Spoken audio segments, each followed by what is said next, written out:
Ini bab sarib.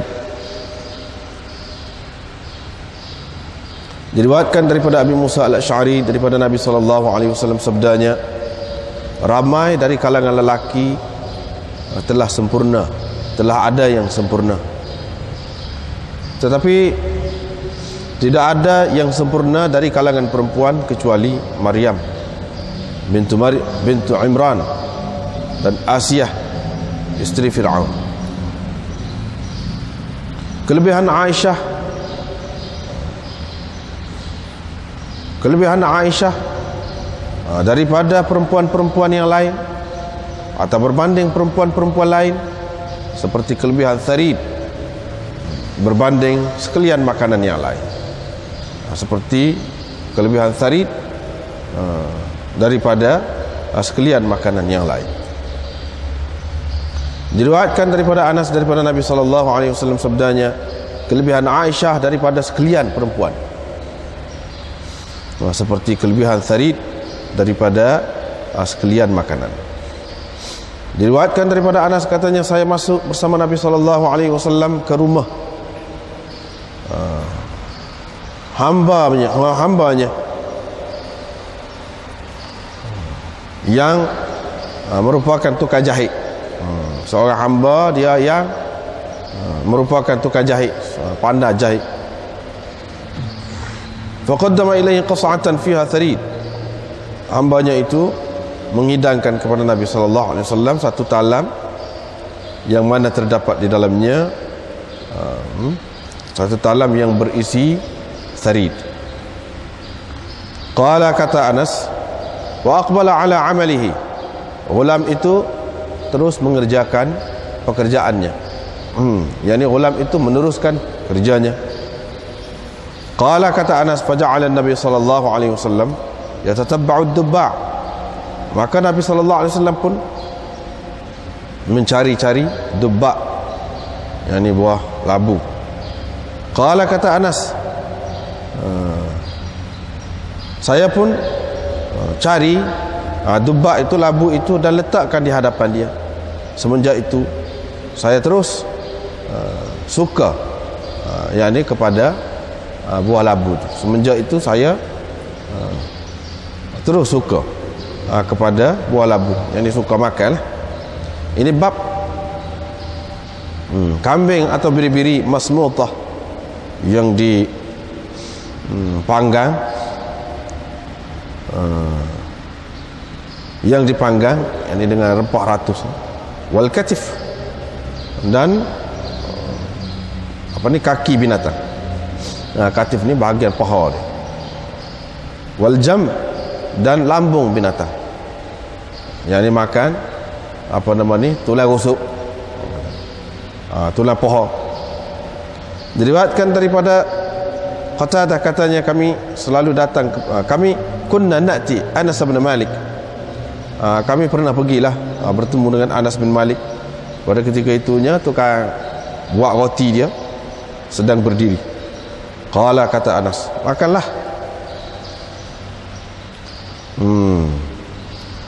Saya tidak tahu Nabi SAW pernah melihat roti yang halus, yang ditepung, roti yang diperbuatkan daripada tepung yang halus, sehinggalah baginda SAW menemui Allah. Dan dia tidak pernah melihat syatan masmutatan, yakni biri ataupun kambing yang dipanggang dengan enaknya, dengan matanya. Tidak pernah dia melihat dengan matanya sama sekali. Diriwayatkan daripada Ja'far bin Amr bin Umayyah ad-Damri daripada ayahnya, ini Amr, katanya, saya melihat Nabi SAW memotong sebahagian daripada bahu ataupun paha lah, kita kata bahagian paha kambing ataupun biri. Fa'akala minha, dia pemakan. Fadu'iya ila salah, selepas itu dia diseru kepada sembahyang. Dia pun bangkit dan meletakkan pisau itu. Fasalla, dia bersembahyang dengan tidak mengambil air sembahyang. Ini bab apa makanan yang disimpan oleh salaf di rumah-rumah mereka dan dalam perjalanan mereka. Jadi apa yang disimpan oleh salaf di rumah dan dalam perjalanan mereka berupa makanan, daging dan selainnya.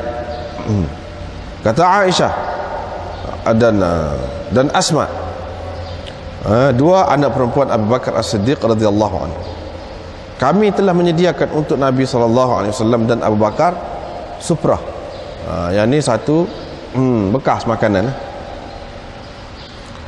Diriwayatkan daripada Abdurrahman bin A'abis daripada ayahnya,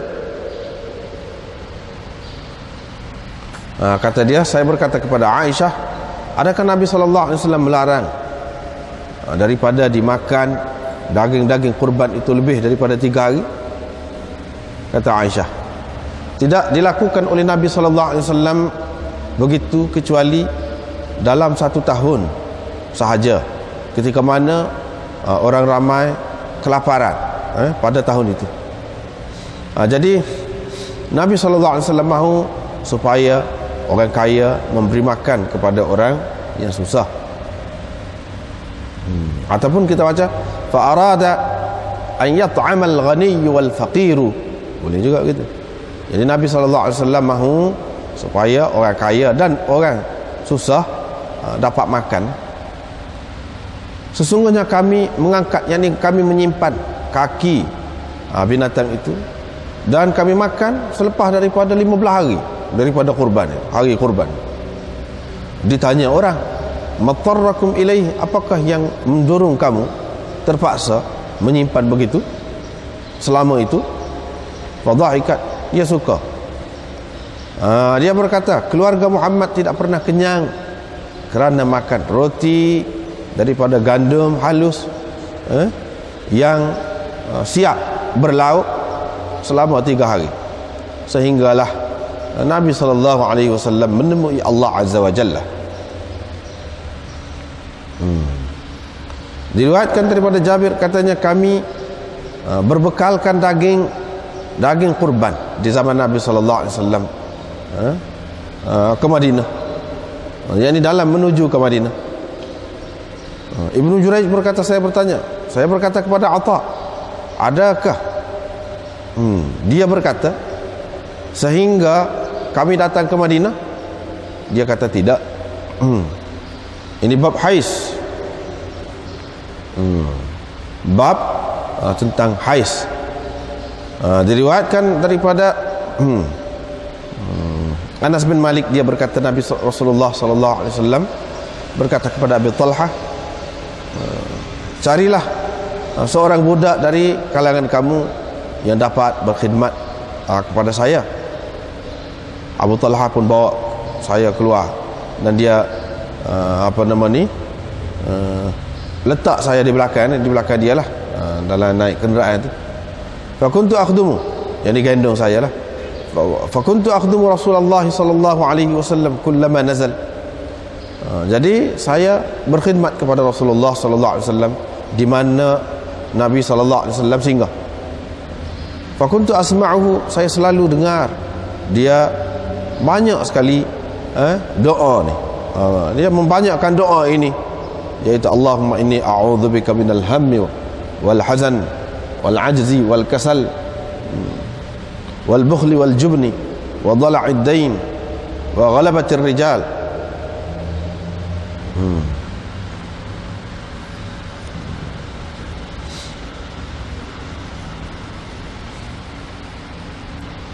Jadi falam azal akhdumuhu, jadi aku terus berkhidmat kepadanya sehingga kami datang dari Khaybar dan Rasulullah sallallahu alaihi wasallam membawa datang Safiyah bin Huyai yang telah diperolehinya.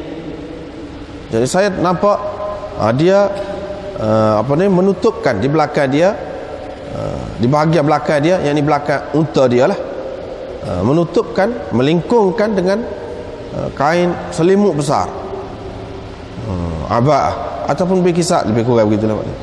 Thumma yurdifuha wara'ahu, kemudian dia naikkan Safiyah itu di belakang dia, di belakang dia, mana dia gendong Safiyah lah.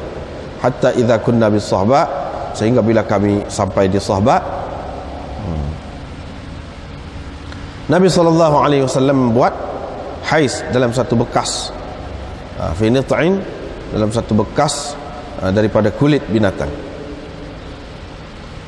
Kemudian dia pun hantar aku untuk memanggil beberapa orang, dan untuk memanggil orang-orang yang ada itulah mereka pemakan, dan itulah maknanya hari pertemuan, hari Nabi SAW bersama-sama dengannya, yang bersama-sama dengan Safiyah itu. Hari pengantin dia lah. Thumma aqbala, kemudian dia pun datang, mana dia balik lah, berangkat balik, sehingga ternyata kepadanya bukit Uhud, sehingga dia nampak bukit Uhud. Dia pun kata, hadza jabalun yuhibbuna wa nuhibbuh, ini adalah bukit yang cintakan kita dan kita cintakannya. Bila Nabi SAW nampak Madinah, asyrafa alal Madinah, mendekati Madinah, dia pun berkata, Allahumma inni uharrimu baina jabalaiha, ya Allah, aku haramkan kawasan di antara dua bukitnya, seperti mana Ibrahim telah mengharamkan, yakni telah menjadikan tanah haram Mekah tu. Ya Allah, berkatilah untuk mereka pada cupak dan gantang mereka. Bab makan dalam bekas yang dihiasi dengan perak. Diriwayatkan daripada Abdurrahman bin Abi Layla, annahum kanu 'inda Hudzaifah, bahawa mereka, ceritanya mereka berada dekat Hudzaifah. Hudzaifah meminta air minum. Fasaqahu majusiyun, seorang majusi memberi air kepada dia untuk minum. Bila dia letakkan mangkuk itu di tangannya, Hudzaifah pun terus melemparkannya, waqala, dan dia kata, kalau tidak kerana saya telah melarangnya bukan sekali, bukan dua kali, yakni bukan sekali dua, ka'annahu yaqul, seseolahnya dia nak menceritakan bahawa saya tidak akan lakukan itu, saya tidak akan lakukan perbuatan ini perbuatan minum dalam bekas itu, kerana saya telah mendengar Nabi SAW bersabda, jangan kamu pakai al-harir, sutra, walad dibash, itu pun satu macam sutra juga, wala tashrabu fi aniyati dhahab wal fiddah, jangan kamu minum dalam bekas emas dan perak, dan jangan kamu makan fi sihafiha,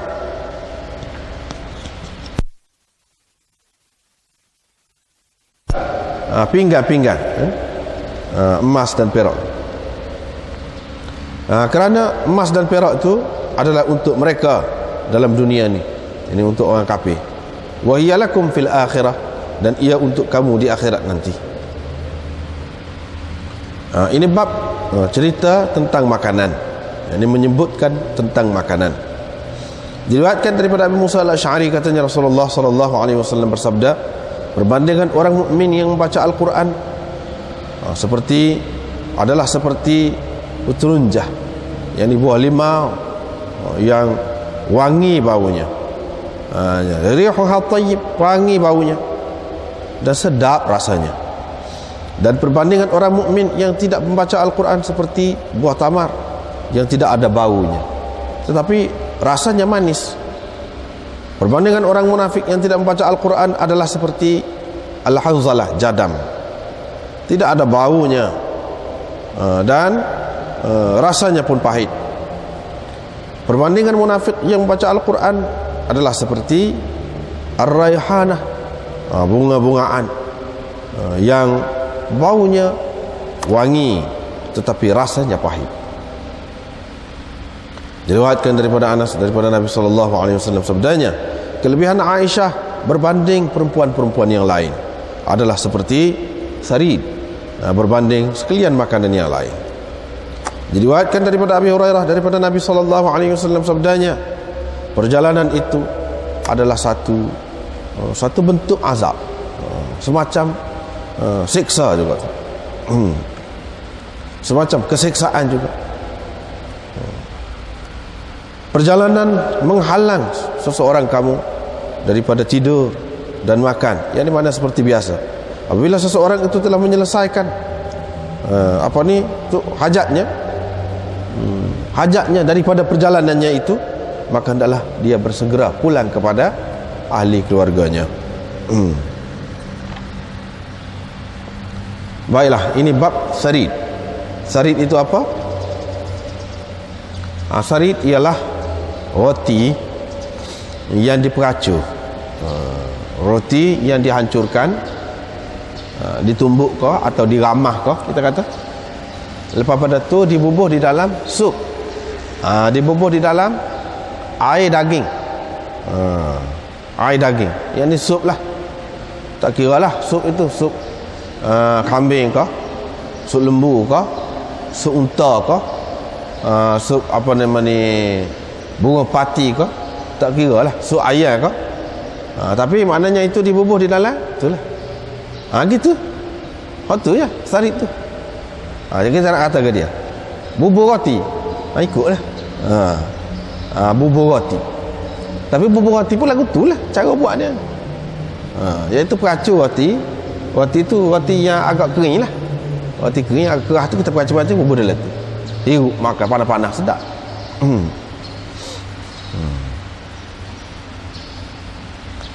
Jadi Nabi SAW bersabda di sini, telah ada ramai dari kalangan lelaki yang sempurna, tetapi dari kalangan perempuan tidak ada yang sempurna kecuali Maryam binti Imran dan Asiyah istri Fir'aun. Dan kelebihan Aisyah berbanding perempuan-perempuan yang lain seperti kelebihan Tharid berbanding dengan sekalian makanan yang lain. Hak lagi itu pun lagu tu juga, cumanya dia ringkas fadlu Aisyah ala nisa dan seterusnya. Dah akhir sekali kita baca tadi pun hak tu juga, hadis tu. Jadi di sini Imam Bukhari apa maksud dia buat tajuk ini? Dia nak ayat jenis makanan. Makanan apa yang baik? Makanan yang baik iaitu makanan yang memberi tenaga kepada seseorang itu, mudah hadam, tidak membuatkan seseorang itu sembelit, dan juga tidak menimbulkan penyakit kepada seseorang. Jadi dari segi itu, sifat-sifat itu, sarid ini memang ada pada dia. Dengan sebab itu sarid itu baik, walaupun ianya ringkas. Tidak semesti makanan yang baik untuk seseorang itu makanan yang rumit sekali. Cara buat tadi hanya kena campur tu, campur ni, dengan rempah ratusnya kita kata, bubuh apa nama ni, pelaga handinya, bubuh apa nama ni, bunga cekahnya tu ni, bubuh repah. Bukan lagu tu. Tidak. Walaupun ringkas, asalkan dia tu baik untuk kesihatan seseorang itu, itulah makanan yang baik. Itu dia nak ayat. Jadi apa yang dia kata kelebihan Aisyah berbanding perempuan yang lain, seperti kelebihan Tharid berbanding sekalian makanan yang lain. Kita kata gula sedap, sedap pun tidak baik. Supaya juga ramai orang perempuan sedap kelih, tapi tidak bermakna baik untuk seorang lelaki. Sedap kelih saja, sedap suara, kalau berlagu menyanyi kemain sedap, tapi tidak semestinya orang yang sedap suara tu baik untuk seseorang tu hidup, untuk hidup sekali dengan dia. Tidak. Payah hadam tu, payah hadam. Banyak macam perangai perempuan ni pun payah hadam lah, menyebabkan jadi kembung perut ataupun sakit kepala pakai tu, ataupun darah tinggi tak ada pasal lah tu kalau makan lagu tu. Begitu juga perempuan pun begitu juga. Perempuan yang baik ialah yang memberi kesihatan kepada kita, yang menyegarkan kita, yang dapat membantu kita meneruskan hidup. Tu dengan baik, dengan tenang, tak ada sakit perut sana, tak ada sakit kepala, kerana makan dengan dia tu, atau kerana duduk sekali dengan dia. Gitu dia nak ayat. Sebab tu sebab dia banding dengan makanan supaya mudah nampak, supaya mudah nampak. Jadi di sini nak ayat Imam Bukhari nak ayatnya makanan ni makanan yang mudah, simple pun kalau sekiranya dia tu baik untuk kesihatan, itulah yang baik. Kita kena anggap begitu. Jadi mana secara tidak langsung juga di sini nak ayatnya, kalau kita pilih perempuan, pilihlah perempuan yang berarti untuk kehidupan kita. Jangan pilih hok sedak kelih saja, hok suara sedak saja, apa nama ni, perkiraan lain lah. Suka jangok saja, suka jangok mula-mula, lepas pada tu sakit kepala, sakit perut, payah nak hadam tu, payah nak hadam tu. Nak baiki payah. Jangan kita kata tak apa, lepas tu kita kau baiki. Tidak lagu tu. Supaya juga kita kata kita makan ni hak bahaya. Lepas tu tak apa, kita makan ubat. Jangan lagu tu. Jangan lagu tu. Biar naik darah tinggi mana pun, nak makan kambing. Tak apa, lepas tu kita makan ubat. Tak boleh lagu tu. Bukan pasal cuba benda tu. Dia boleh bawa mati. Boleh bawa mati makanan. Perempuan pun begitu juga. Perempuan pun begitu juga. Jangan kita main-main mudah-mudah. Tu nak ayatnya. Hak ni hak berkenaan dengan makanan. Hak dia nak ayat sini. Maksud Bukhari di sininya. Lepas pada tu, hak sebelum pada tu lelaki ramai, hak sempurna. Memang pun daripada dulu lagi pun begitu. Daripada dulu lagi pun begitu. Memang orang lelaki ni hak hebat-hebat, hak bisa-bisa, hak cerdik-cerdik. Pemimpin-pemimpin negara, kalau ada perempuan pun boleh bilang dengan jari. Begitu juga orang hebat-hebat. Kalau siapa naik ke peringkat tinggi, peringkat antarabangsa, orang lelaki selalu naik. Tukar jahit ke, orang lelaki hebat-hebat tu. Pembuat fashion ke, mereka fashion, lelaki. Walaupun untuk perempuan, makanan, kalau siapa peringkat tinggi, lelaki. Begitu. Pasal apa lelaki? Hemah dia tinggi. Kadang-kadang tidak natif kita pergi jauh, kita beli kot sekeliling-sekeliling kita pun, kadang-kadang kita boleh tengok kalau si bini tu bubuh sikit, dia pandangan tidak jauh. Kalau untuk lelaki dia bubuh banyak, jadi menyebabkan orang suka. Pasal orang lelaki dia fikir jauh. Sebab tu dia boleh jadi pemimpin, dia boleh buat kerja, boleh menega besar-besar, boleh buat benda, sebab dia fikir jauh. Kita buat banyak pun orang mari sama lepas pada tu. Kalau kita buat sikit untung hari ni, lepas tu orang tak mari harga dia. Tapi orang perempuan biasanya dia lagu tu. Biasanya. Ni kalau diberi kesempatan sama pun tak boleh pergi. Apalagi banyak kerja yang tidak sesuai dengan perempuan tu. Tidak sesuai dengan perempuan. Jadi macam mana dia nak sempurna dalam bidang tu? Pergi nyelah dalam laut misalnya, duk kerja dalam laut semacam, duk teri kapal dalam laut ke apa. Payah tu orang tina tu, tak sesuai. Sebab juga pergi duduk dalam hutan, buat kerja, masuk dalam gua ke apa. Tidak. Sebab tu tak boleh terhad perempuan itu. Dan Nabi-Nabi pun dari kalangan lelaki. Kalau kita pakai pendapat Ibnu Hazm sekalipun, yang mengatakan ada perempuan juga Nabi, beberapa orang banding dengan Nabi hok ramai lagi. Kalau kita pakai pendapat dia tu pun berapa orang aja, kalau ia pun tak ramai juga. Kalau kita nak bilang dari segi lain pun begitu juga. Itu maknanya kesempurnaan dari segi dunia dan akhirat. Sebenarnya dunia dan akhirat. Kalau dari segi akhirat ni pula, wali-wali selama mana wali, hak Nabi tu tak boleh usaha, kita kata hak boleh usaha. Wali selama mana wali, lelaki saja. Perempuan ada tak ramai, bukan tak ada, tapi tak ramai.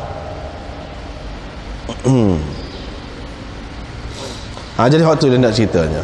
Jadi Maryam mak kepada Nabi Isa.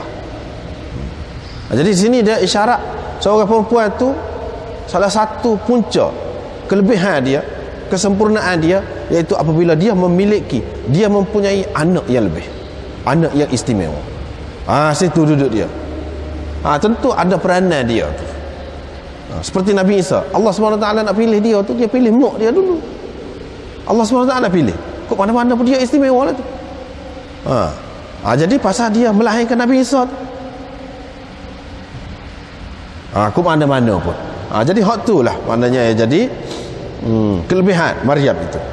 Asiyah imra'atu Fir'aun, biasanya perempuan dia ikut lelaki, biasanya. Tapi kalau perempuan tidak ikut lelaki, dia tetap dengan prinsip dia, pegangan hidup dia, dalam keadaan orang paling berkuasa. Kalau dia nak dapat kemewahan, boleh mewah setara mana pun boleh, tapi dia tidak turut airan, payah nak cari hal lagu tu. Kalau boleh dia lawan perasaan dia tu dalam keadaan begitu, mana dia seorang yang sempurna. Sebab biasanya perempuan dia ikut lelaki, dia takut, dia macam-macam lah. Tetapi Asiyah tidak begitu. Itu sebabnya jadi lebih dia tu.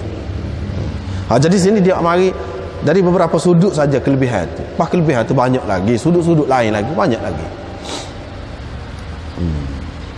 Lepas tu Aisyah ni waktu juga. Lepas tu riwayat daripada Anas, kata dia, saya masuk bersama Nabi SAW ke rumah ghulam lahu, ghulam Nabi. Jadi ghulam, hamba Nabi ni, dia masih hamba lagi ke? Macam mana dia ada rumah? Jawabnya maula Nabi. Ghulam itu i'tibar makana, i'tibar makana, yani dia ambil kira hak dulu. Dulu memanglah dia tu hamba Nabi SAW. Lepas pada tu Nabi SAW merdekakan dia. Dalam istilahnya dipanggil maula. Jadi hak ni maula dia lah. Lepas pada tu barulah dia tu ada boleh milik harta benda sendiri. Kalau hamba macam mana ada rumah sendiri, begitu tak ada lah. Jadi hak ni maula dia. Yang mana maula dia ni adalah seorang tukar jahit. Dia pandai jahit. Nabi SAW pergilah, dia pun hidangkan kepada Nabi SAW satu bekah besar, satu talam, yang mana di dalamnya ada sarit. Sarit tadi tu berisi sarit lah, mana talam itu berisi sarit. Jadi dia terus mengerjakan pekerjaan dia, dia meneruskan kerja dia, dia jahit tu, dia biarkan Nabi SAW makan dengan Anas itu.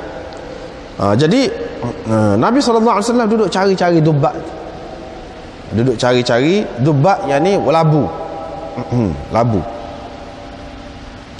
Jadi labu ni sama ada labu hak bulat tu, hak tu biasanya labu.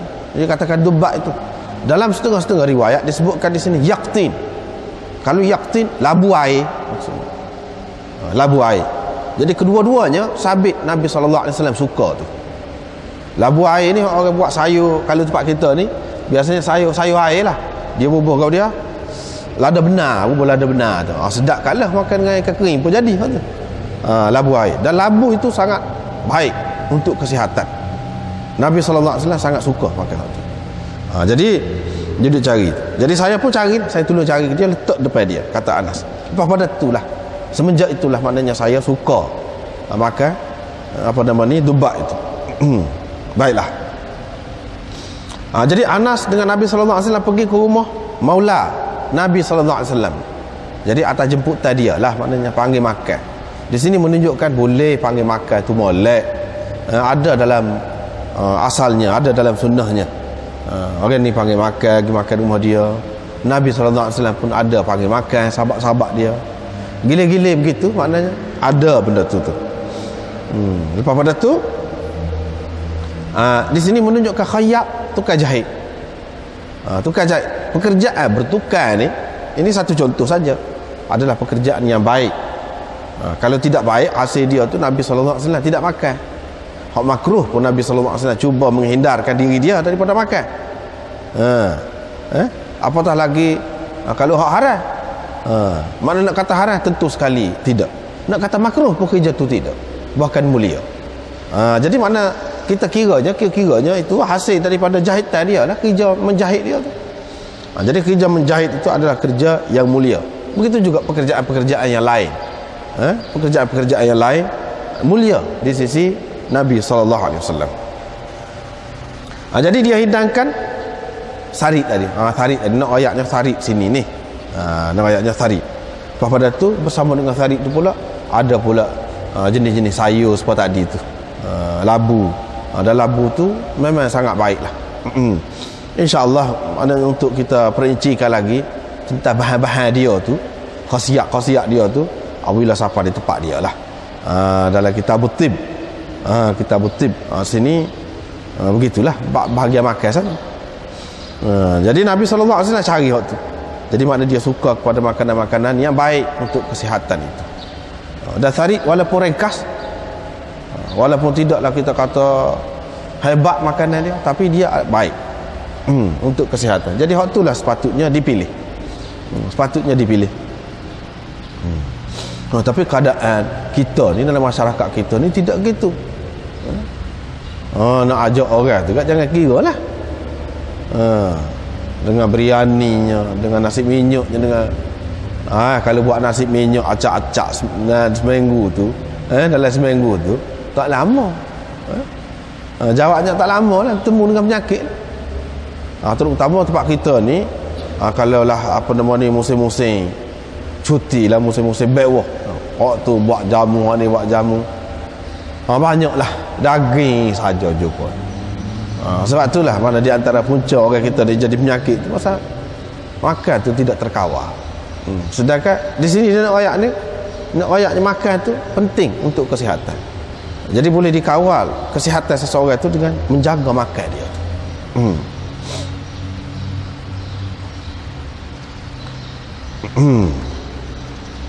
Babu syatin masmutatin. Dulu kita sudah jumpa dah. Syat masmutah ni lagu mana? Biri atau kambing, dia buai bulu dia. Dia bakar bulu dia. Dia tidak buai kulit.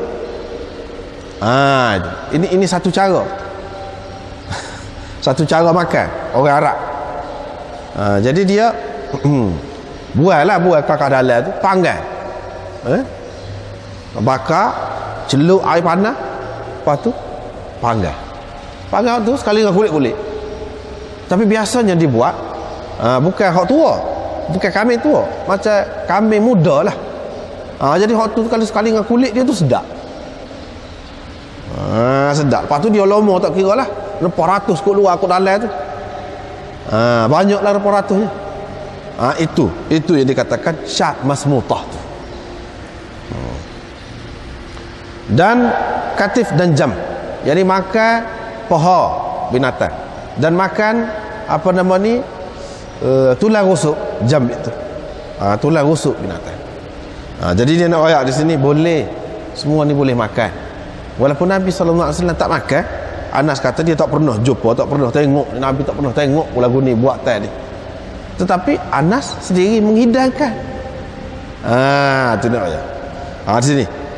Dia kata kata Qatadah, kami pergi ke rumah Anas bin Malik, tukang masak dia, tukang roti dia tu duduk cacat.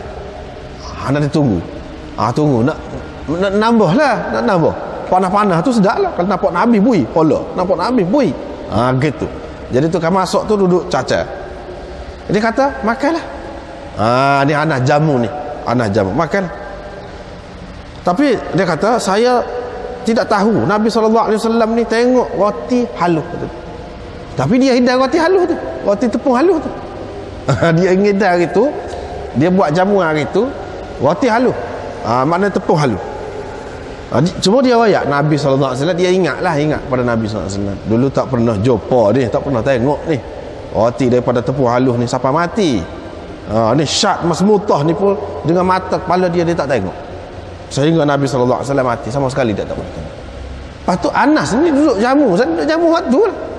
Maknanya dia fahamnya, walaupun Nabi SAW tidak makan, itu bukan bermakna haram. Tidak mesti juga bermakna makruh. Tidak makruh pun juga. Tidak. Cumanya itu adalah kerana sifat zuhud Nabi SAW. Jadi dia tak boleh makan benda tu. Itu saja. Tidak boleh kita buat kesimpulan bila dia tak makan itu makruh juga. Tidak. Harus. Bila harus, sahabat dia buatlah. Maknanya peringkat masing-masing. Jadi dia jamu tu, jamu roti lembut. Lepas pada tu kambing ataupun biri yang dibuat cara tadi, istimewa lah. Panggang cara tadi. Lepas pada tu makanlah, dia suruh makan. Kalau lah benda ni makruh, tentulah sahabat tidak buat gitu. Lepas pada tu makan, tukar masuk dia tu duduk caca. Maknanya makan sampai kenyang lah. Itulah maknanya. Duduk buat ni, duduk tengah buat ni. Kalau nampak tu kurang, hala kau tu. Itu makna dia. Bukan kata siap sebanyak mana hak siap tu, cukup tak cukup pun sebanyak tu. Tidak. Sebab duduk caca, dia duduk tengah buat. Lepas pada tu Anas ni dia ada tukar masak dia sendiri. Khabas, tukar buat roti. Pasal apa? Pasal dia keluarga besar. Dia keluarga besar. Jadi munasabah kalau ada apa nama gaji ke, kita kata seorang tukar masak munasabah, dia keluarga besar, anak cucu beratus. Beratus.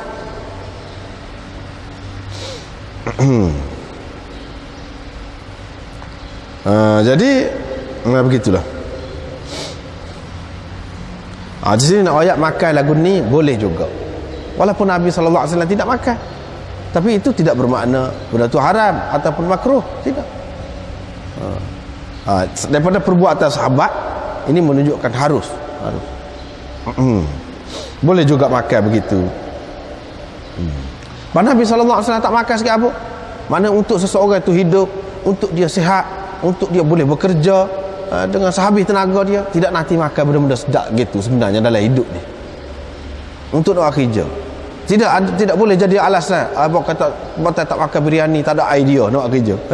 Tak ada lah kata. Tak betul sama sekali. Apatah lagi kalau benda-benda yang tidak molek. Misalnya kita kata tak isap rokok, tak ada idea. Itu lagi jauh. Lagi jauh. Itu yang diada-adakan sebenarnya. Tak minum kopi tak boleh. Tak boleh menulis, tak boleh baca, ngatuk. Sebenarnya tidak. Atas semangat. Kalau orang tu tak minum kopi pun, kalau dia tu ada semangat baca, sampai pukul 2, pukul 3, tak erat alik mata dia sebenarnya. Bukan ngatuk tu. Pernah. Tapi tidak ngatuk bagi orang yang berjiwa gitu semua. Supaya juga ni, nak nanti makan ni, nak suruh sihat ni, tidak nanti makan hal lagu tu. Kalau lah benda tu perlu makan walaupun sekali, tentu Nabi SAW buat. Tapi dia, mana nak ayatnya? Nak pergi perang tengok Nabi SAW. Berapa kali pergi perang? 27 kali. Pergi perang. Pagagah pun. Jadi makan ni tidak semestinya makan banyak untuk gagah, untuk buat kerja. Makan macam-macam benda. Makanan. Tak mesti lah. Hak tu nak ayatnya. Tapi kadang-kadang dengan kita makan banyak macam-macam tu menyebabkan jadi kau lesu, kau malah, kau ngatuk ada. Jadi hak tu kita kena tengok lah mana atas diri kita sendirilah. Kalau siapa makan tu jadi memudaratkan, tu sama sekali tak boleh. Tapi kalau siapa jadi lesu, jadi malah, jadi ngatuk, hak tu pun molek dosa. Molek dosa. Gitu. Walaupun benda tu harus. Sebenarnya asalnya harus, tapi tengok keadaan kita lah. Pada tu hadis hak salah gini Nabi sallallahu alaihi wasallam iri. Ni sudah jumpa dah baru ni. Iri maknanya paha kambing dengan pisau. Lepas pada tu dia pun diajak semaya, dia pun tinggal. Anda pergi semaya dengan tidak ambil air semaya. Jadi maknanya Nabi sallallahu alaihi wasallam makan juga kambing. Cuma syak masmutah lagu tadi tu dia tidak makannya. Tapi kambing yang dipanggang dengan cara lain itu dia makan. Yang mana tidaklah cerewet sangat, maknanya dari segi penyediaan dia tu. Hak tu Nabi sallallahu alaihi wasallam makan. Jadi syatan masywiyah tu mana dia makan. Lahman masywi, daging yang dipanggang dia makan. Jadi di sini kita sudah jumpa dah hadis nak ayatnya boleh makanlah. Tidaklah makna kata seorang yang zuhud, seorang yang nak berapak diri dengan Allah SWT ni tak boleh makan binatang. Tak boleh makan binatang. Tidak begitu. Supaya orang-orang Hindu misalnya, siapa tak makan segala benda hidup. Siapa tak makan segala benda hidup. Apa ni? Kononnya dia bersimpati lah. Sebab waktu pun hidupan juga. Ada anak juga. Ada mak pak juga kira-kiranya. Jadi kalau kita sembelih tu nyayalah ke dia. Simpati sangatlah kononnya. Tapi kalau ialah kalau nak bahas dari segi falsafah lah. Jadi kononnya dengan buat gitu tu makna jiwa seseorang tu jadi lembut. Itu falsafah dia nya. Jiwa seseorang tu jadi lembut, bersimpati, berperi kemanusiaan. Jadi jauh sekali daripada membunuh manusia. Binatang pun tidak sanggup bunuh. Dari segi teori saja boleh lah, kecek falsafah saja. Hak sebenarnya cuba kita tengok. Hak duduk bunuh orang Islam tu apa dia? Di negeri Hindu. Hak tak makan tu lah. Maknanya tidak sebab tu, bukan sebab. Bukan sebab seseorang tu jadi lembut hati dia. Tak nyabik waktu tu. Serupa juga. Tak makan gondi ni untuk berapak diri dengan Allah SWT. Maka bertih saja. Seperti setengah-setengah orang sufi buat lagu tu. Itu tidak mengikut cara Nabi SAW. Bahkan itu bercanggah. Kalau semuta-semuta, seketika-ketika itu biasalah itu tu. Tak apa tu. Tapi kalau jadi ke amalan tetap, dah anggap benda ni sebagai dunia, menghalau seseorang tu untuk merapatkan diri dengan Allah SWT. Kalau anggap lagu tu tak betul. Kalau dia tak makan kerana pantai cara dia, adalah disiplin dia yang tersendiri, itu lain cerita. Seperti orang sakit lah, gatal, dia tak makan. Kerana ada sebab. Ada sebab waktu gatal tu. Bukan dia menganggap haram. Tak apa, supaya juga orang sufi pun kalau dia tak makan tu dengan bukan maksud dia menganggap haram benda tu, tetapi kerana untuk guru dia faham dah. Manusia ni kalau banyak sangat makan, terutama makan hak sedap-sedap gitu, dia jadi nafsu kuat. Jadi cara dia dalam proses dia tu membina peribadi tu, dia tak sendiri makan. Bukan makna dia mengharamkan. Kalau lagu tu tak apa waktu tu. Hak tak boleh ni lagu tadi. Dengan mengharam, dengan mengatakan tak boleh. Sama-sama pun lebih baiknya tidak makan daging. Lebih mudah seseorang tu nak berapak diri dengan Allah SWT. Kalau kepahal lagu tu, itu tak kena. Sebab benda-benda ni dia memberi kepanasan kepada tu. Bila panas tu kan naik nafsu lah, begitu gini lah, macam masalah lah. Dengan mengharam, dengan mengatakan tak boleh. Sama-sama pun lebih baiknya tidak makan daging. Lebih mudah seseorang tu nak berapak diri dengan Allah SWT. Kalau kepahal lagu tu, itu tak kena. Sebab benda-benda ni dia memberi kepanasan kepada tu. Bila panas tu kan naik nafsu lah, begitu gini lah, macam masalah lah. Jadi sebab itulah dia tidak boleh makan. Kerana tu. Jadi kita pun tak boleh menyalah juga secara secara totok lah kita kata. Kepada orang yang buat begitu tu tak boleh juga. Sebab dia pun ada cara dia. Seperti seorang doktor tak boleh seorang tu makan, misalnya kita kata daging kambing, lembu, tak boleh. Kerana dia tu penyakit, ada sebab tu. Tak apalah. Pada tu apa yang disimpan oleh salaf tu mana sahabat dan tabi'in, di rumah-rumah mereka dan dalam perjalanan mereka, berupa makanan, daging dan selainnya. Jadi gapo yang mereka simpan. Jadi di sini nak bayarnya boleh. Maknanya kita bekal, kita simpan di rumah kita makanan. Tak apa, Imam Bukhari nak ayat. Nak ayatnya tak apa. Simpan makanan di rumah, mana untuk nak makan esok, untuk nak makan seminggu sekali pun, sebulan apa, sebulan kalau kita boleh simpan. Zaman dulu pasal dia tak boleh simpan punah. Sebab tu tak boleh simpan tu. Tapi kalau ada, misalnya kita kata peti sejuk, kita kata boleh simpan, tak apa nak simpan tu. Simpan untuk perjalanan, untuk makan esok, untuk makan petang nanti, untuk apa, tak apa. Itu nak simpan makanan tu. Tidak kata itu bercanggah dengan tawakal pada Allah SWT. Tidak. Sebab apa? Nabi SAW sendiri bekal, bawa makanan, lepas tu orang lain pula maknanya kirim makanan di belakang dia pula setelah dia pergi. Makna ada. Jadi Aisyah dan Asma, anak Abu Bakar ni berkata, kami buat suprah, ini satu hidangan makanan untuk Nabi SAW dan Abu Bakar bila mereka berdua ni bertolak untuk berhijrah. Jadi dia bersembunyi di gua tu. Ketika bersembunyi itu perlu kepada makan, perlu kepada bekal. Jadi dalam keadaan musuh ni duduk cari-cari, takkanlah nak pergi 3 kali sehari kita kata. Buat pergi itu cadang selalulah untuk sehari 2. Gitu. Jadi maknanya boleh bekal, boleh simpan makanan, tak apa. Tidak bercanggah dengan tawakal tu. Nabi SAW adalah orang yang paling tinggi tawakal dia. Tapi dia sendiri pun maknanya bekal juga, simpan juga lagu tu. Tak apa lagu tu.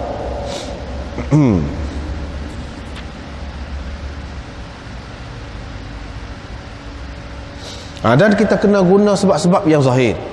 Tak boleh kita kata dah kita berjuang di jalan Allah SWT ni keluar nak pergi hijrah ni kerana Allah SWT ni, apalagi ni Nabi ni demi apanya, wahyu lagi dia boleh waktu tu dapatkan makanan, tak boleh sedia. Tak boleh fikir gitu. Nabi SAW tak harap gitu. Dia nak ajar kepada kita, janganlah kita kata bila kita berjuang di jalan Allah SWT maka Allah SWT sediakan. Jangan begitu, tak boleh gitu. Mana kita kena ambil sebab-sebab yang zahir. Nabi SAW ambil sebab zahir. Kalau Allah SWT nak tolong, ikut dia lah tu. Tapi kita kena sedia. Jangan pergi dengan membuta tuli begitu. Pergi dogo-dogo begitu. Kita kata tak boleh. Nak perang, nak gapo apa begitu juga. Dia kena ambil sebab-sebab yang zahir. Nabi SAW tidak tinggal sebab-sebab yang zahir itu sebagai pengajaran orang lain, lebih-lebih lagi lah maknanya kena ambil tu. Dia sendiri pun buat gitu. Kata dia kepada Aisyah, adakah Nabi SAW larang daging kurban itu dimakan lebih daripada 3 hari? Ada orang tanya, sebab mereka dapat tahulah Nabi SAW larang simpan daging kurban ni lebih daripada 3 hari. Lepas tu tanya Aisyah lah. Aisyah pun raya. Daripada hadis ni jelas lah kepada kita apa maksud larang itu. Dia kata Nabi SAW buat gitu sekali je, setahun je. Itu pun ada sebab. Sebab pada tahun tu orang kelaparan. Jadi Nabi SAW nak supaya orang kaya bui makan, jamu orang susah. Itu tujuannya. Jadi tak usah simpan. Jadi bila kurban banyak pun ketika itulah maknanya nak senang sikit pun setelah sekian lama tak makan daging. Jadi orang-orang susah tu boleh merasa daging juga. Jadi kalau hak kaya tu duduk simpan tak bui, macam mana hak tu nak merasa dalam keadaan susah? Begitu maksud dia nya. Lepas pada tu dia kata kami simpan kaki binatang mana hingga 15 hari. Mana dengan cara lagu mana? Dalam riwayat akan datang kita akan jumpa, iaitu dia kering daging 15 hari simpan. Dia boleh simpan dengan cara lagu tu. Kalau kita boleh simpan dengan cara apa dia, peti sejuk kalau kita kata, bilik ais kalau kita kata, boleh lebih daripada tu, setahun pun apa ya? Boleh. Jadi orang tanya lah apa ya jadi siapa buat begitu tu, simpan begitu lama tu. Jadi dia nak ayat tadinya hak tak bui lebih daripada 3 hari tu sekali je. Pada tu kat masing-masing simpan, bila senang masing-masing tu simpan. Apa yang simpan? Dia suka, kata dia. Keluarga Muhammad ni tidak kenyang, tidak pernah kenyang kerana makan roti daripada gandum halus yang lengkap berlauk, makdum itu selama 3 hari berturut-turut, sehingga Nabi SAW menemui Allah Azza wa Jalla. Maknanya nak ayatnya, jadi kalau ada ni simpan lah, maknanya untuk cadang. Maknanya dalam keadaan biasa susah, ini nak ayat ketika susah. Dan bagi Nabi SAW nya, dia tidak susah sampai akhir hayat dia, tetapi dia pilih cara dia sendirilah. Ini kerana kezuhudan dia, Lepas tu adakah isteri dia lepas pada tu ikut dengan cara lagu tu, tetap dengan cara lagu tu? Tidak. Tidak. Selepas Nabi SAW wafat, isteri-isteri dia makan seperti orang lain. Kalau orang lain sudah mewah daripada masa tu, makan roti kasar, roti halus, dia makan roti halus juga. Begitulah. Hak ni cerita keluarga Nabi SAW. Dan dia banyak hikmat dia di sebalik tu. Bagi Nabi SAW ni banyak hikmat dia di sebalik tu. Kalau dia bermewah-mewah, nescaya orang akan kata, rupanya dia perjuangan tu dia cari kemewahan. Orang akan kata. Jadi nak jaga tu sebab agama ni yang dia bawa tu benda besar. Dah kalau lah rosak dia, orang hilang kepercayaan terhadap dia, habis rosak agama. Sebab itu penting sekali dia jaga benda-benda macam tu. Jangan beri nampak. Bahkan kalau zakat tu pun dia haramkan kepada anak cucu dia. Sampai kiamat tak boleh. Maknanya dia kadang-kadang orang ni berjual ni bukan untuk dia, tapi untuk anak cucu dia. Tak ada juga kepentingan tu pun tak ada, supaya orang tidak ragu sikit pun terhadap perjuangan dia. Gitu maksud dia. Tapi bagi orang lain tidak begitu. Tak apa dah, sebab agama sudah habis, selesai. Tahu dah hak mana haram, hak mana makruh, hak mana haram. Tidak keliru dah. Orang pun cukup tahu molek dah. Tak ada keliru dah. Selesai dah. Sempurna dah agama tu. Lepas pada tu riwayat daripada Jabir, kata dia, kami bekal daging kurban di zaman Nabi SAW apa nama ni, ke Madinah. Yang ni untuk perjalanan kami ke Madinah. Jadi maknanya kalau jauh perjalanan tu banyak hari lah maknanya. Jadi ini lebih daripada 3 hari. Bekal tak apa dia nak ayatnya. Bekal daging, bekal makanan boleh juga, bekal daging boleh juga, bekal pakaian boleh juga. Ikutlah apa-apa keperluan kita bekal dalam perjalanan kita, boleh. Tidak kata cerewet apa nak ngetik kuku bawa nak pergi berjalan. Ada itu kemudahan tu. Pisah bawa. Ada ketikanya perlu. Ada ketikanya perlu kepada ngetik kuku tu, menyusah pula. Jadi kita siap untuk perjalanan kita. Tak apa saja yang perlu. Nak ayatnya tak apa di sini. Terutama dalam bab ni cara kemakanan. Siap makanan, tak apa. Asalkan makanan tu janganlah sampai makanan jadi basi. Lepas tu kita makan. Tu tak boleh lah, pasal dia memudaratkan. Kalau tidak basi, boleh kita buat dia jadi tahan lama dengan cara, kalau zaman dulu dengan cara mengeringkan dia. Kalau kering daging tu boleh tahan lama. Kalau busuk sikit pun tak apa. Boleh makan lagi. Jadi yang pentingnya nak ayat sini bekal tu, makanan tak apa. Babul hais. Ini bab hais. Hais itu apa dia kita kata? Hais itu jenis halwa lah, halwa.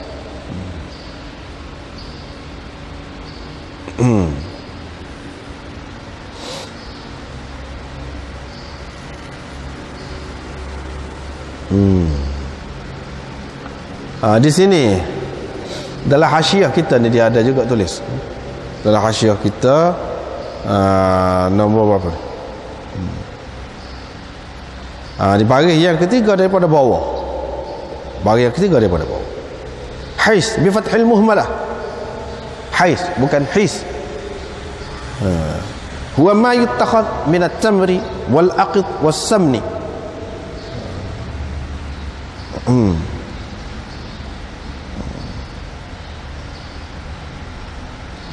Wa qad yuj'alu 'iwad al-aqid al-fatit wa awid daqiq.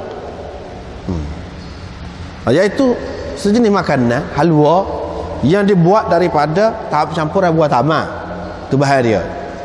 Lepas pada tu aqid. Aqid tu dia keju. Asam minyak sapi. Tu. Kadang-kadang selain daripada keju itu digunakan hak lain sebagai ganti dia, iaitu fatit, roti-roti yang pecah, dia ramah roti itu, kacau roti, ataupun dakik, gandum. Jadi makna gau-gau tu hak tu makanan. Jadi gitu. Kalau kita nak kata halwa lah gitu. Jadi dakik itu gandum tu makna gandum yang dimasak lah. Dimasak lah. Jadi itu yang dikatakan hais itu. Anas bin Malik mengatakan Rasulullah sallallahu alaihi wasallam berkata kepada Abi Talhah, carilah mana seorang budak untuk berkhidmat kepada saya. Dia pun keluar bawa saya, gendong saya di belakang dia. Jadi ini cerita dia lah. Pada itu dia berkhidmat kepada Nabi sallallahu alaihi wasallam di mana-mana saja Nabi singgah. Dia kata, saya selalu dengar Nabi sallallahu alaihi wasallam banyak doa dengan doa ni. Ya Allah, aku berlindung denganmu daripada ham. Jadi daripada, payah nak terjemah tu, daripada kesedihan dan kedukaan. Lebih kurang lah kalau kita terjemah begitu. Kalau ham ni maknanya kesedihan hak semasa, kesedihan kerana sesuatu yang bersifat semasa. Kalau hazan tu kesedihan kerana sesuatu yang telah lepas. Kesedihan tu dia ada setengah kata serupa aja, maknanya kesedihan dan kedukaan. Ikutlah maknanya gitulah. Tapi setengah ulama kata ham itu makna kesedihan hak learn ni. Hazan itu kesedihan hak lama. Kesedihan hak lama. Katakanlah seorang tu cerai dengan bini dia. Jadi duk mikir susah hati. Benda tu hak selesai dah lama dah. Mati anak 10 tahun duk mikir jadi susah hati. Hak tu hak lama. Hak learn ni hak ada learn ni. Itu dia katakan ham. Jadi aku berlindung dengan engkau daripada ham dan hazan, yakni daripada kesedihan dan kedukaan, daripada al-ajzi, kelemahan dan kemalasan. Lemah, lesu, tidak berdaya dan kemalasan. Wal bukhli, minta berlindung juga daripada kebakhilan, sifat kedekut. Wal jubn, dan sifat pengecut, sifat penakut. Wa dhala'id dain, dan hutang yang berat. Hutang hutang yang berat. Wa ghalabatir rijal, dan penguasaan orang-orang, penguasaan manusia, penguasaan orang-orang yang kuat. Rijal itu makna lelaki, maknanya orang-orang yang kuat. Orang-orang yang kuat menguasai kita. Kita ni jadi hamba orang, jadi pak turut orang, dijajah, diperintah oleh orang, ikut orang suruh. Tu tak sih. Itu makna ghalabatir rijal itu. Maknanya orang-orang yang kuat mengalahkan kita. Tak sih lagu tu. Seksa lah kalau lagu tu. Hutang berat banyak pun susah juga. Jadi Nabi SAW banyak minta berlindung dengan Allah daripada keadaan-keadaan tadi. Jadi aku terus berkhidmat kepada dia sehingga kami balik daripada Khaybar. Dia bawa balik Safiyah binti Huyai yang telah diperolehinya daripada tawanan perang itulah. Lepas tu aku tengok dia mengadangkan belakang unta dia. Jadi unta tu dia letak kayu, lepas pada tu dia letak macam kain lah sekeliling tu, lingkung dengan kain. Dia jadi macam bilik, macam sekedup orang panggil. Jadi lingkung dengan kain tu, duduklah dalam tu. Jadi orang luar tak nampak lah.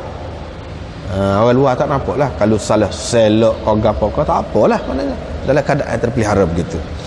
Itu adalah satu penghormatan kepada dia. Sebab kalau dalam keadaan orang biasa, terutama kalau hamba, tidak dibuat begitu. Kalau nak kira dia ni tawanan ni, maknanya jadi hamba dah lah, tapi tidak dibuat begitu, diberi penghormatan begitu. Dan kerana itu pokok dia tengok, Nabi SAW ni tidak jenis berdendam, bahkan dia buat bini pula. Jadi kerana itu berapa ramai pula orang masuk Islam kerana itu pula. Dia hormat pula, dia layan. Tu padahal ayah dia tu kepala musuh. Begitu juga suami kepada dia tu dulu, musuh juga, kepala musuh juga. Tapi Nabi SAW tidak berdendam. Biasanya orang zaman itu, cara dia nak menyeksa, nak menghina ke seseorang tu, dia akan buat hamba lah kepada anak ketua tu, ketua musuh tu.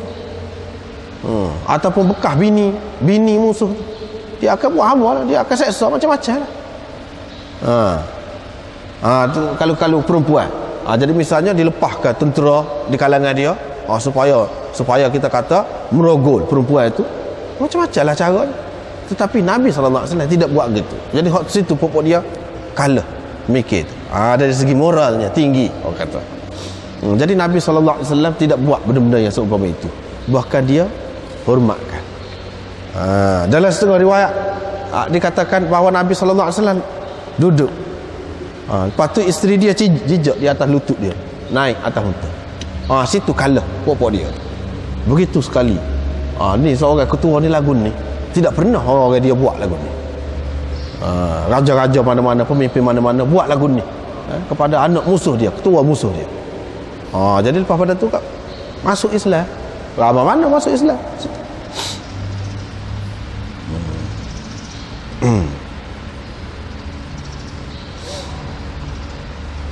Lepas pada tu sehingga kami berada di sahabat, berhenti di situ. Sana'a haisan, dia pun buat hais tadi tu dalam satu nita'. Nita' itu makna seperah daripada kulit binatang. Gaus itu hot tu lah jamuan baiwah dia nya. Maknanya rekah jamuan baiwah dia. Tidak kata apa nama ni dengan perciknya lagi, dengan gula kawah, dengan macam-macam. Tidak. Lagu tu lah seadanya. Tidak kata bersusah payah. Tidak. Bukan mana tak boleh buat lagu tu, boleh. Dah kita mampu, kita lebih suka nak buat lagu, tapi tidak mesti buat lagu tu. Tak mesti. Kadang-kadang jadi sakit kepala, terutama orang yang ada penyakit lah. Ada penyakit jadi sakit kepala musim itu, musim baiwah. Dah makan daging sama. Jadi kalau buat dengan cara lain boleh juga. Tidak mesti cara tu saja. Nabi SAW pun ada juga sembelih binatang. Buat jamuan dalam bentuk apa nama ni, daging itu, gula kita ada juga, tapi tidak sama. Jadi kita pun sepatutnya tak sama, seadanya lah. Thumma arsalani, kemudian dia hantar aku, suruh ajaklah orang makanlah. Itulah maknanya baiwah dia lah. Baiwah maknanya hari pengantin dia. Lepas pada tu dia pun balik sehingga dia nampak bukit Uhud. Dia pun kata, ini adalah bukit yuhibbuna wa nuhibbuhu, yang kasih kepada kita dan kita kasih kepadanya. Jadi hadis ini menunjukkan cinta kepada tanah air, bumi kita, tempat tumpah darah kita, tak apa, tidak salah. Begitu juga tempat kita tinggal, kediaman tetap kita, walaupun tidak tempat tumpah darah kita pun sudah jadi negeri kita, seperti Madinah ni. Kita cinta kepada dia, tak apa. Bahkan kita kata gunakan bahasa-bahasa yang majaz, bahasa-bahasa pinjam. Misalnya kita kata bukit tu cinta kepada kita, bukit-bukit menjadi saksi. Kita kata pokok-pokok kayu, pokok-pokok kelapa sawit, kita kata dah menjadi saksi cinta kepada kita. Kemudian kita kata pokok-pokok nanas, kita kata nenas, jadi sebab itu hasil bumi kita, pokok-pokok getah, kita kata cinta kepada kita. Kita cinta kepada pokok getah. Misalnya kita kata sebab pokok getah itulah hasil bumi kita, tak apa.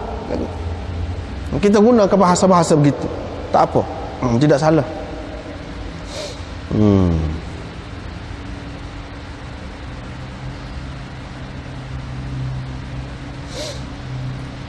Falamma asyrafa 'ala al-Madinah, bila Nabi sallallahu alaihi wasallam dekat dengan Madinah, dia pun kata, ya Allah, aku jadikan mana kawasan di antara dua bukit Madinah ni sebagai tanah haram, seperti mana Ibrahim telah menjadikan Mekah, ini sebahagian daripada kawasan Mekah tu sebagai tanah haram.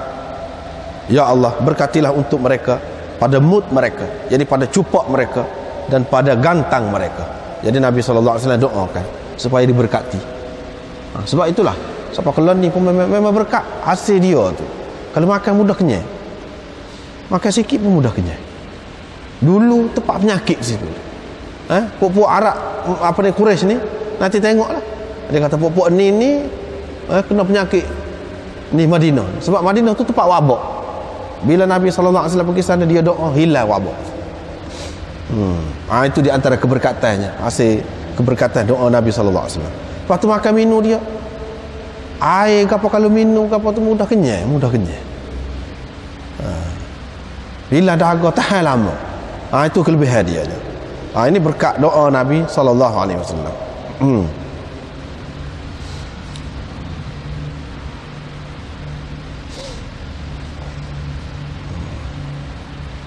Ini bab makan dalam bekas mufaddad yang dihiasi dengan perak.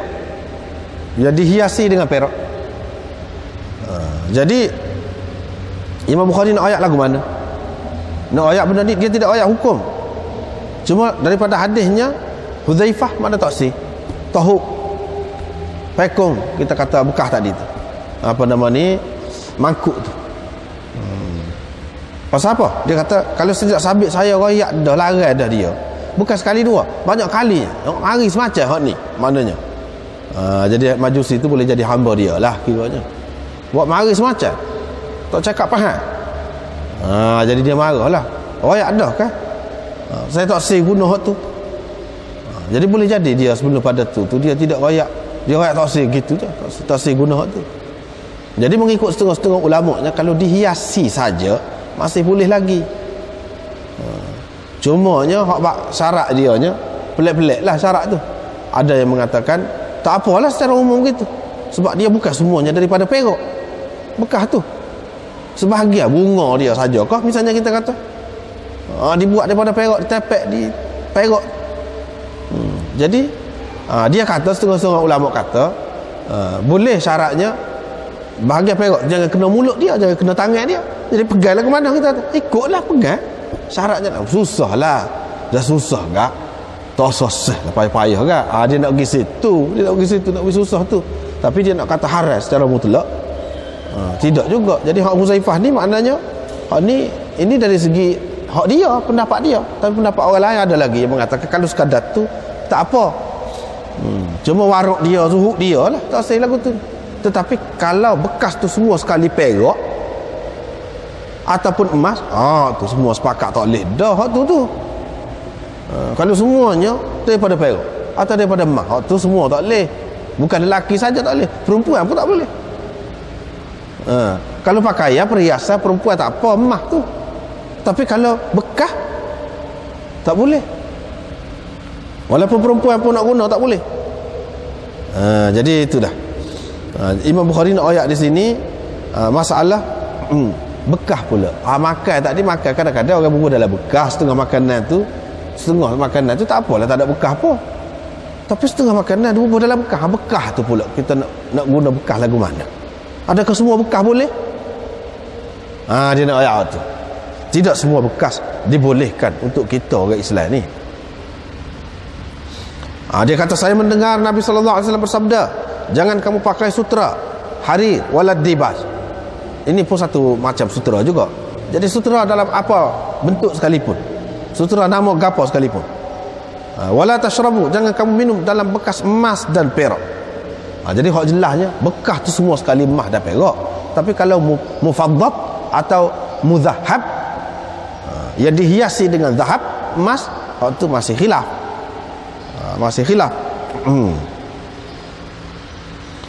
Wala ta'kulu fi sihafiha, jangan makan dalam pinggan daripada emas dan perak tadi, kerana itu adalah untuk mereka dalam dunia dan untuk kamu di akhirat. Jadi untuk mereka tu, jadi untuk orang kafir. Orang kafir bolehkah? Maknanya haruskah? Tidak. Orang kafir dia tak caw ke hukum. Kalau dia tu kaya, kalau lah dia senang, dia akan makan tu. Maknanya kalau dia guna sesuai, dah sabar dah dengan dia, muka dia tak caw ke hukum. Tapi kita orang Islam tak boleh lah. Ada haram halal. Jadi tidak bukan maknanya sesuatu yang haram dalam dunia ni di akhirat besok pun haram juga. Tidak. Arak dalam dunia haram untuk kita, di akhirat besok tidak haram. Emas, sutra dalam dunia ni haram kepada lelaki, dalam akhirat tidak. Bahkan lelaki pun pakai gelang juga. Ada sebut pakai gelang lelaki, tapi dalam dunia tak boleh. Dalam dunia tak boleh. Pakai gelang tu menyerupai perempuan pula. Tapi di akhirat tidak lagi. Jadi dia nak ayatnya. Lepas tu orang kafir ni pakai belakang kan? Tak juga. Katakanlah kalau dia kaya, dia nak pakai, siapa dia boleh halal dia? Tapi kamu kalau kaya sekalipun, yang menghalang kamu ialah agama. Agama halal, tak boleh. Untuk kita dalam dunia tak boleh. Ini nak ayatnya, orang Islam ni Nabi SAW nak ajar bukan tenggelam dalam kemewahan hidup. Maknanya kalau dia mewah pun dia ada hak dia pilih benda juga, supaya hati ni tidak terikat sangat dengan dunia. Dia nak ajar supaya orang Islam ni tidak, jiwa dia tu tidak terikat dengan dunia, sehingga tidaklah begitu keberatan apabila nak mati, ataupun nak berjual, nak gapo, payah ni nak tinggal ni banyak harta sangat ni. Tidaklah sampai begitu. Bab zikri ta'am. Nampaknya sekat itulah. Wallahu a'lam.